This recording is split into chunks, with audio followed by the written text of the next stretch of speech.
Here's the latest audio research news from the transmitter. Making Cancer Nervous by Sarah de Weert.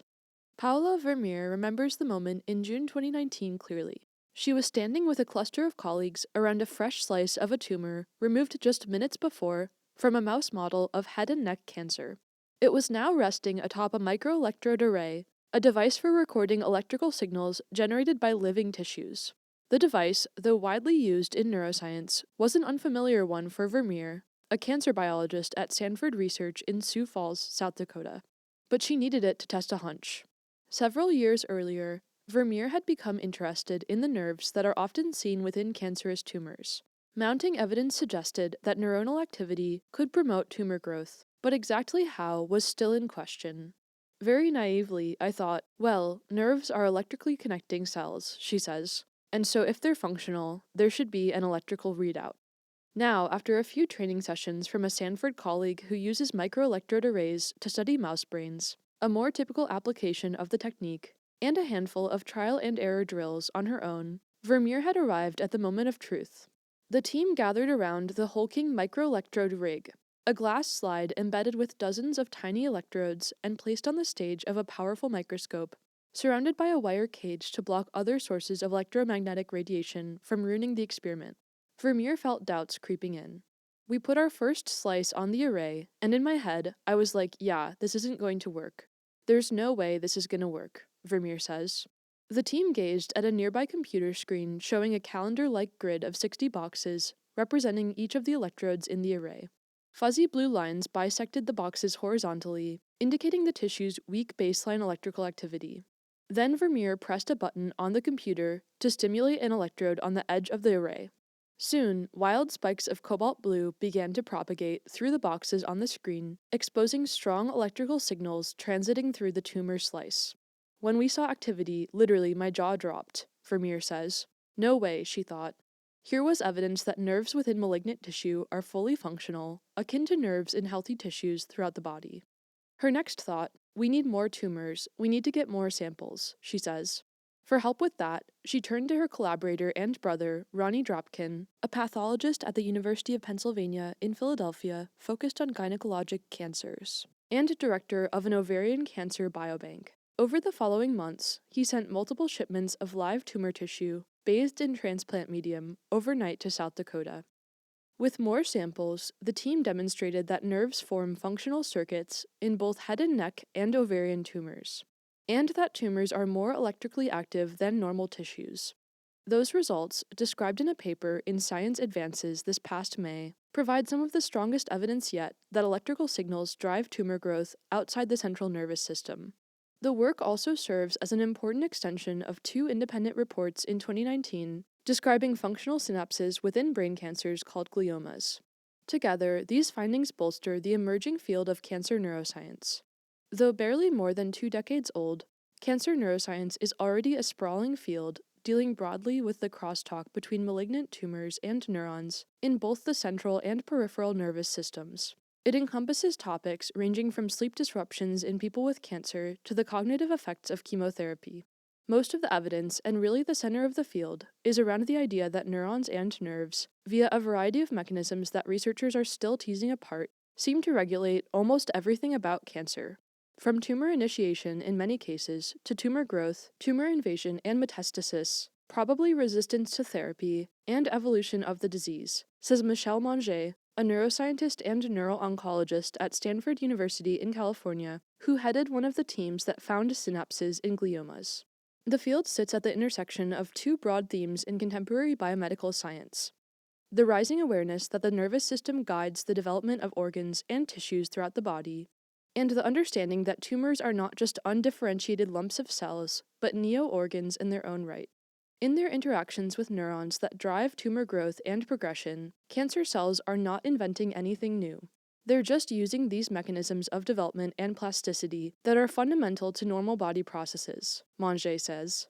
By studying the interactions between the nervous system and cancer, Manger, Vermeer, and a growing cadre of researchers aim to learn how to treat cancer more successfully, as well as gain basic insights into the normal development and function of the nervous system. Pathologists first spotted nerve cells lurking in tumors in the early 1900s. But their observations did not capture the attention of cancer biologists for another 100 years or so, Drapkin says. The cancer biologists tended to regard the cells as clinical curiosities, mere bystanders rather than active participants in malignancy. Then, in 1998, a professional setback for one pathologist turned into a lucky break for the field. Gustavo Ayala had just moved from the recently defunct Allegheny University of the Health Sciences in Philadelphia, Pennsylvania, to Baylor College of Medicine in Houston, Texas, and he needed a project to keep him busy while he waited for his state medical license to come through. He decided to look into perineural invasion, or the tendency for cancer cells to cluster around local nerve fibers. Of course, I knew about perineural invasion as a pathologist. It's very common, says Ayala, who is now at the University of Texas at Houston. He also knew that tumors that exhibit perineural invasion tend to be more deadly. The cancer cells use the nerves as highways to exit a primary tumor site and metastasize. What stood out was that it was clinically very important, but nobody knew why, and nobody knew how, he says. So I decided to make that my research. Ayala developed a way to grow prostate cancer cells in laboratory dishes together with mouse dorsal root ganglia, clusters of neurons that sit just outside the spinal cord and connect the peripheral and central nervous systems. It was pretty amazing. I mean, things happened immediately, Ayala says, describing the method. Within 24 hours of landing in the dish, the neurons sent out long, thin filaments called neurites in the direction of the cancer cells. Ayala remembers showing his results to his department chair on Kodachrome slides, enlarging the images of the cells to larger-than-life size on the wall above the chair's office door. In one of these early images, scattered colonies of prostate cancer cells appear as bright planetary dots against a background of deep blue. The mouse ganglion in Ayala's dish glows on the right side of the frame, and luminous tendrils of neurites extend from it toward the cancer cell colonies like solar flares. He looked at me, Ayala recalls, and he said, "There's biology there. Follow this." Ayala did, and in 2001, he published his findings on what he describes as a symbiosis between neurons and cancer cells. The neurites have directional growth towards the cancer cells, and the cancer cells grow more in the presence of the neurites, he says. The neurons grow more in the presence of the cancer cells, and the cancer cells eventually track along the neurites and wrap around the big nerve and the dorsal root ganglion. Working on neuron cancer interactions was lonely at the beginning, Ayala says, but he persevered, first identifying how perineural invasion lends a growth and survival advantage to prostate cancer cells, and later observing a greater density of nerves in cancerous prostates, among other studies. As cancer biologists increasingly began to view tumors as neo-organs, they expanded their study of the tumor microenvironment from predominantly blood vessels and immune cells to nerve cells. And gradually, other clinical and epidemiological links between cancer and nervous system function started to accumulate. In the 2000s, for example, some studies linked a lowered risk of cancer progression or death with taking beta blockers, drugs that dampen signals from a certain class of nerve fibers and are widely used to treat high blood pressure and heart disease. Then, in the mid-2010s, a series of mouse studies showed that cutting or blocking nerves innervating prostate and gastric tumors could stop cancer in its tracks. Those results began to draw more scientists to the field. Soon, the rapid proliferation of studies made the picture of neuron cancer interactions more complex, not only in terms of what nerve cells in tumors actually do, but also how they get there. Scientists now believe that nerve cells are a feature of solid tumors throughout the body and brain. But in contrast to what early studies suggested, those nerves don't universally stimulate cancer. Many tumors host multiple types of nerve fibers, including some that can spur and some that can dampen growth. Particular classes of nerve fibers seem to have different effects, too, depending on a tumor's location. In every organ, the interaction is slightly different, and the role of different types of nerves slightly different, says Timothy Wong, a gastroenterologist and gastrointestinal cancer researcher at Columbia University, who co-led the study of denervation to block gastric cancer. For instance, sympathetic nerves, part of the autonomic nervous system responsible for the fight-or-flight response, stimulate the growth of breast and pancreatic tumors. But parasympathetic nerves, responsible for the body's rest and digest functions, suppress the growth of these two cancers. Gastric cancer shows the opposite pattern. Sympathetic activity dampens its growth, and parasympathetic activity drives it. And both sympathetic and parasympathetic activity promote the growth of prostate cancer. Sensory nerves, which relay information from the periphery to the central nervous system, also promote the growth of breast, cervical, head and neck, ovarian, pancreatic, and skin cancers, research shows. The sensory nerves are particularly interesting because they have many different neurotransmitters, and every organ has a little different mix of the different types of sensory nerves it contains, Wong says. Studies of sensory nerves suggest the influence between the nervous system and tumors may run both ways. At least some sensory fibers within tumors track back to dorsal root ganglia, according to experiments by Dropkin and Vermeer, in which they used a genetically engineered virus to map that path in mouse ovarian tumors. And pain fibers in a mouse model of head and neck cancer appear to link tumors to pre-existing circuits in the brain, altering the activity of the brain circuit and even the behavior of the mice. Vermeer and her colleagues reported in a preprint posted on bioRxiv last month. I think that's an unbelievably exciting emerging concept, that there could be not just innervation of tumors, but there may be connections between the CNS and the periphery, Dropkin says. Such links could help explain changes in mood and appetite, and other quality of life issues that are common in people with cancer, he adds. Often, the mix of nerves found in tumors reflects the local nerve population, which in turn reflects the developmental biology of those tissues. I think rather than telling you about how cancers are different, in a way it tells you about how the initial progenitors in those organs are probably regulated to start with, Wong says. A tumor simply takes advantage of that particular pattern of neural innovation and then uses it for its own ends. But some tumor nerves have other sources. For instance, although sensory nerves are prevalent in ovarian tumors, the fallopian tubes and ovaries contain mostly sympathetic fibers. Mounting evidence suggests that neurons sometimes arise from a tumor itself. Tumors contain cancer stem cells, which have the capacity to differentiate in various directions and sometimes acquire neuronal markers, studies show. Some evidence hints that fully differentiated cancer cells can be reprogrammed into neurons or acquire neuron-like traits to liberate late-phase tumors from any dependence on outside neurons. And there is still another possibility. According to a line of inquiry led by Claire Magnon, research director at the French National Institute of Health and Medical Research, INSERM, in Paris. Some nerves in tumors may derive from neural progenitor cells that migrate from the brain. When Magnon set up her own lab in 2015, she decided to pursue a 2008 finding from Ayala showing increased neurons in the prostate ganglia of people with cancer. One figure in that paper, a simple histogram of neuron numbers, was particularly striking, she says. I kept that in my mind for months. In prostate tumor samples from both people and mice, Magnon soon found cells that express double cortin, which can be a marker of immature neurons. Molecularly, the cells were most similar to neural progenitors in a brain region called the subventricular zone, SVZ. Surprisingly, the mice-bearing prostate tumors had fewer of these double cortin progenitors in the SVZ than tumor-free mice did. And the number of progenitors in the SVZ declined over time as the animal's prostate tumors developed. That was tantalizing evidence, but still circumstantial. Magnon wanted to be sure, so she kept designing more experiments. Then, one evening, as she peered at slides of mouse tumor samples under the microscope, she spotted cells glowing with the lurid red of TD tomato, an exceptionally bright red fluorescent protein. Weeks before, she had injected a virus containing the TD tomato gene into the mouse's SVZ.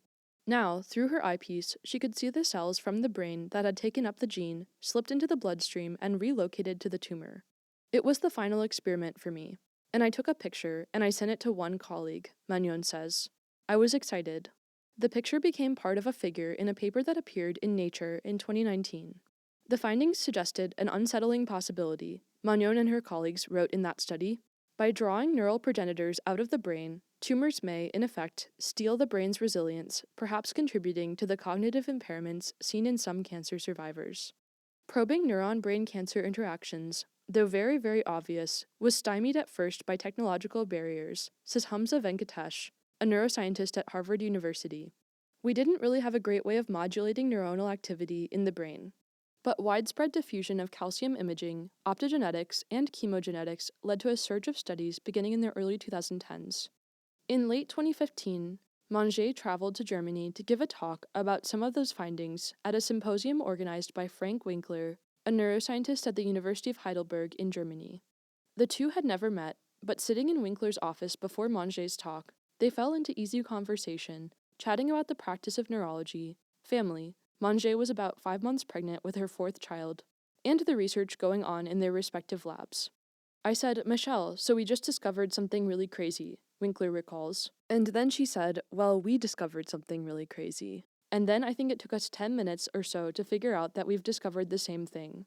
Both labs had been building a story of how tumor cells link with each other and with the rest of the brain to drive brain cancer. Researchers in Manger's lab had accelerated the growth of human glioma cells implanted in mouse brains by stimulating neighboring neurons with light and traced the effect in part to a molecule called NLGN3.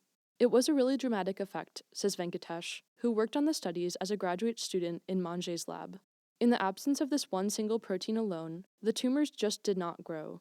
Winkler's lab, meanwhile, had been investigating long neurite-like extensions, dubbed microtubes, on brain cancer cells.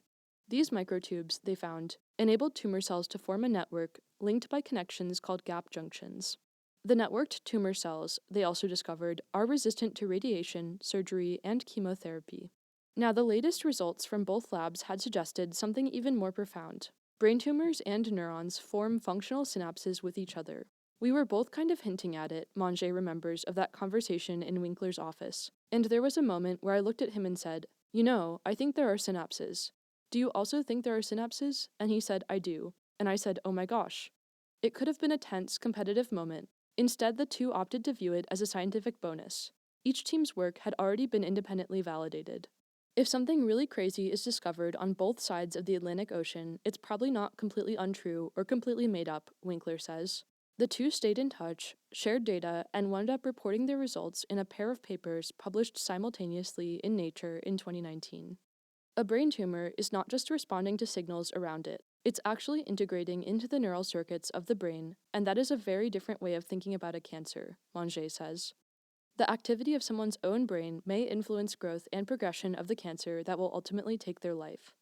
Brain cancer actually remodels brain circuits, several research groups have shown. In glioblastomas, for instance, tumor cells increase the excitability of the surrounding neurons by secreting a molecule that promotes the formation of synapses, according to work from Benjamin Deneen, a neuroscientist at Baylor College of Medicine, and his colleagues. You have this vicious, self-propagating cycle, Deneen says. The tumor is sitting here in a bed of neurons, and the tumor is basically just dumping out factors that are making the neurons become more and more and more active. This cycle may also help explain why so many people with brain tumors develop seizures, he adds. Brain cancer cells secrete another molecule, according to work published this year by Manger, Venkatesh, and other researchers, that not only promotes synapse formation on neurons connected to a tumor, but also increases brain-tumor functional connectivity, or the degree to which they tend to activate in concert. The greater the functional connectivity, the more deadly the cancer, they reported. What's more, gliomas hijack synaptic plasticity, a mechanism key to learning and memory, to become more strongly connected with the healthy brain. A separate group of researchers, also including Manger and Venkatesh, reported earlier this month. Even more insidiously, brain tumors themselves appear to be able to provide the increased excitability they need to grow, Winkler and his colleagues reported in January. A small number of tumor cells, which the team dubbed pacemaker cells, generate spontaneous pulses of electrical activity and can drive tumor progression all on their own. Some of these mechanisms may also contribute to devastating brain metastases of peripheral cancers. Breast cancer cells introduced to the brain form indirect connections with neurons there, enabling neuronal activity to nourish the growth of the metastasis, according to one 2019 mouse study. And in a preprint posted on bioRxiv in January, Venkatesh and her collaborators detailed how neuronal activity helps small cell lung cancer cells grow in the brain. The neurons themselves and neuronal activity itself can actually modify the lung cancer cells, Venkatesh says, upregulating certain receptors to better enable the tumor cells to receive neuronal cues. As researchers begin to decode the crosstalk between nerves and cancer, the molecules involved are offering new targets for treatments. Some target tumor nerves directly, but many others aim to counteract the nerve-stimulating effects of chemotherapy and radiation, or enhance the effectiveness of treatments targeting other elements of the tumor microenvironment, such as blood vessels and immune cells.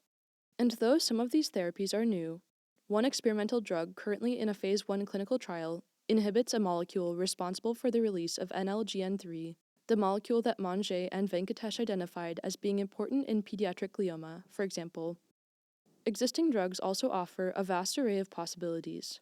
There are more than 100 drugs that are approved in neurology, psychiatry, and internal medicine that target neural signaling pathways, says Winkler, who is involved in efforts to test two approved medications, meclofenamate and perampanel, in people with glioblastoma. Meclofenamate, a nonsteroidal anti-inflammatory drug, also inhibits gap junctions. The features he has found connect microtubes on tumor cells. Perampanel, an anti-seizure medication, has the potential to inhibit tumor growth by dampening hyperexcitability, according to the 2019 study of brain cancer synapses from Winkler's lab. The strategy of repurposing existing drugs is a pragmatic one, says Erica Sloan, a cancer researcher at Monash University in Melbourne, Australia. Our recent research has been focused on how we can combine beta blockers with existing cancer treatments because that's the fastest way to have patients benefit, she says. A short course of beta blockers around the time of breast cancer surgery renders tumor cells less invasive and could help prevent metastasis, according to findings from a Phase 2 clinical trial Sloan's team published in 2020. We also found that there were changes in the immune cells that got recruited into tumors, she says. We got many more of the good immune cells coming into tumors. Beta blockers can reduce metastasis after anthracycline chemotherapy in a mouse model of triple-negative breast cancer as well, according to a study Sloan and her collaborators published earlier this year. So far, most trials of potential cancer therapies targeting neural mechanisms are in their early phases, but already some animal studies suggest their power might ultimately exceed scientists' expectations. Manger vividly remembers a conversation that helped fuel her own excitement in 2016. She had walked 3/4 of the way down a long hallway toward her lab, she says, when she received a call from David Gutman, a physician and neuroscientist at Washington University in St. Louis, Missouri, who specializes in an inherited condition called neurofibromatosis type 1, NF1. Children with NF1, which arises from a mutation in the NF1 tumor suppressor gene, are prone to developing benign tumors called neurofibromas around peripheral nerves, and about 15% develop cancers called optic gliomas around the optic nerve, which carries visual information from the eye to the brain. Manger and Gutman were collaborating on a series of studies using an NF1 mouse model developed in Gutman's lab. The mice were known to develop optic gliomas beginning around 9 weeks of age.